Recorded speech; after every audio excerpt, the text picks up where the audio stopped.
This is TWiT. In happier news, Microsoft has announced that they will accept more money from more people in return for offering to make their Windows 7 extended security updates, which they have to produce anyway, also available to small and medium-sized businesses, thus broadening its availability beyond its previous exclusive access only to their enterprise volume licensing customers. I've heard you talking with Mary Jo about this, Leo, and the idea is that this so-called ESUs, the extended security updates, would start being available at the beginning of next year when Windows 7 updates famously end on, what is it, January 14th is the last one. So starting February, there will be no security updates for Windows 7. Microsoft, I guess, looked at the distribution of Windows 7 in the enterprise. We covered this a couple of weeks ago, noting that the only reason that 7 and 10 finally swapped their places as number 1 and 2, which occurred at the beginning of this year, was the combination of end user capitulation and new system purchases. But that in fact, enterprise was overwhelmingly still using Windows 7 and Windows Server 2008 R2, which is the server equivalent of Windows 7. So anyway, I'm using Windows 10 on many of my machines. It was the OS on the laptop that I traveled with to Ireland and Sweden. All of my loud protestations notwithstanding, I've made a tentative peace with Windows 10. But I do have access to the long-term servicing channel, that LTSC edition, which blessedly allows me to avoid ever having to see Candy Crush Soda Saga. Oh, my Lord. And similar Windows 10 consumer atrocities ever appear on the start menu. But for the most part, enterprises, think about this, enterprises, small, medium, and large, they have not budged. And really, why would they? They have an installed fleet of perfectly working Windows 7 machines, causing no one any trouble at all. Everything is fine. Work is getting done. But in every quarter, in every quarterly and annual report since mid-2015, Microsoft has reminded its shareholders and customers that its business plan for Windows 10 includes, quote, new post-license monetization opportunities beyond initial license revenues, unquote. What's that mean? What is that? Windows as a service. And forgive me, but I have to rant about this because, yes, indeed, what comes along for the ride in Windows 10, every time I see this, I can't believe it. Candy Crush Soda Saga, Bubble Witch 3 Saga. I'll never know what happened to Bubble Witches 1 and 2, and I don't care. We have March of Empires and Disney's Magic Kingdoms. This is in Windows 10 Professional. Some of those, not all of them are installed. Some of them are stubs. That's, if you click them, it'll bring you to the store and install it. Or they download. There's like little download arrows in the beginning. Yeah, that's what it is. But some of them are installed, which is really annoying. When I also first Bing Weather, Microsoft Solitaire Collection, the mixed reality portal, as if this reality wasn't mixed already enough.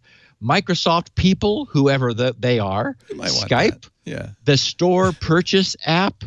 Well, but why not download it if you want it or if you need it, rather than it just being.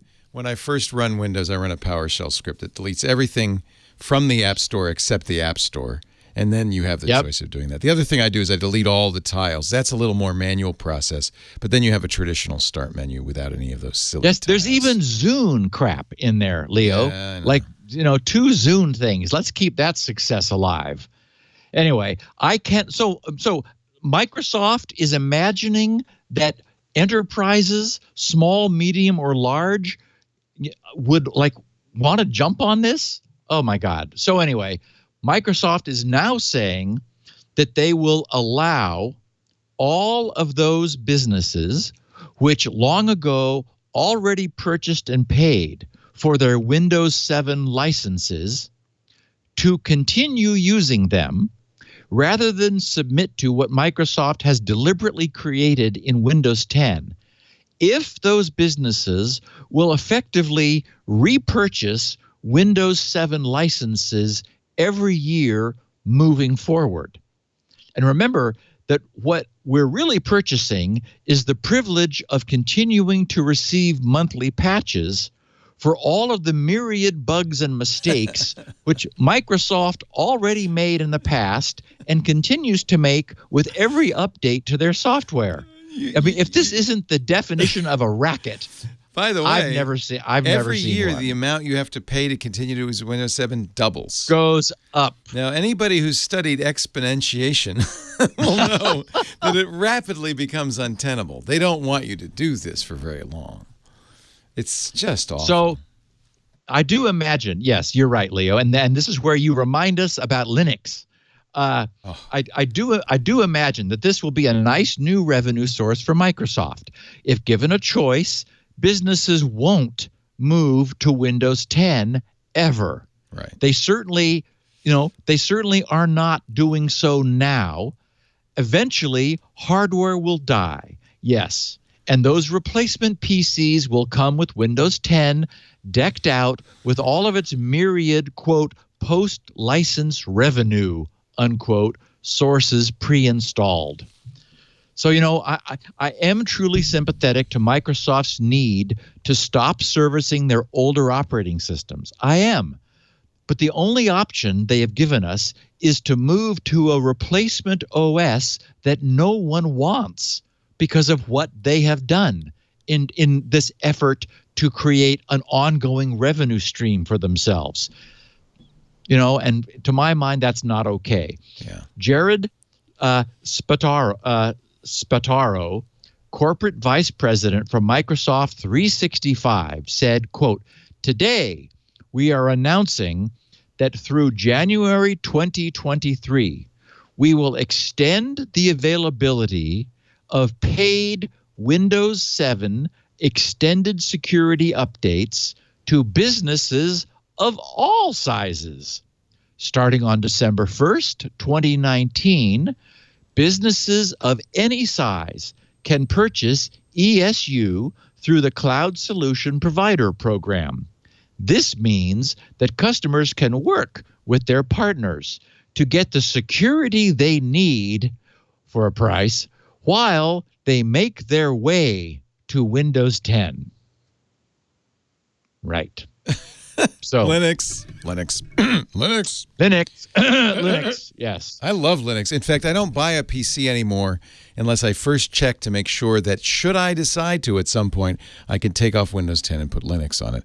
And most modern PCs, it's not a problem. It's just not a problem. Yep. Now Dell comes with, you can get them with Ubuntu. But if you want to try Windows 10 for a while and then put Ubuntu on there, no problem because, they have all the drivers. So, yeah. And Linux is really good these days. It's very good. Yes, I had an opportunity toward the end of working with Squirrel, actually all the way through. I needed to make sure that it would work under Linux with Wine. And so I put Ubuntu, the LTSC, the long-term servicing channal. I think it was, maybe I'm confusing my acronyms. Well, LTS, you're right, LTS. LTS. No C. LTS. Yeah. Right. 14 point something or other, I think it was. That's old. No, it must have been 1902 is the last one. Oh, yeah, you're right. And it just came up and recognized all my hardware, and it ran. And it was like, oh, okay. Yeah. That's the thing. I think people from the old days, God, I remember doing Slackware, and you'd have to then run XFree86 and figure out how to configure your video card. And X.11 stuff. Oh, it was a nightmare. All that. Now, truthfully, the Pop OS, which is the Ubuntu spin I use from System 76, is a much faster, simpler installer than the Windows installer. You answer like 4 questions, press go.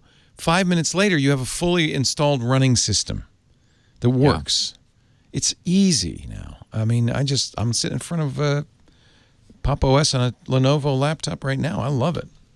And nowadays, because so much is in the cloud, if you're using Firefox, it's the same. Yes, same Firefox. You're able to get email, Thunderbird email, for example. You're browsing the web for most of the things. I mean, this is what you've been telling people for a long time about Chrome. For your typical purchase, that's all you need. The era of this super heavyweight, massive lumbering OS. It's maybe this mess with Windows 10, it represents the death throes because they're just trying to hold on to what they've got left. I don't know. Bruce, Neil Stevenson wrote a wonderful book. In the beginning, there was the command line. He wrote it in the late 90s, but it still holds true. Someday I'm going to bring this in and read the section about operating systems, because essentially the thrust of it is there really are only 2. There's the Unix-based operating systems like Linux, Mac OS, BSD. Those are all based on Unix.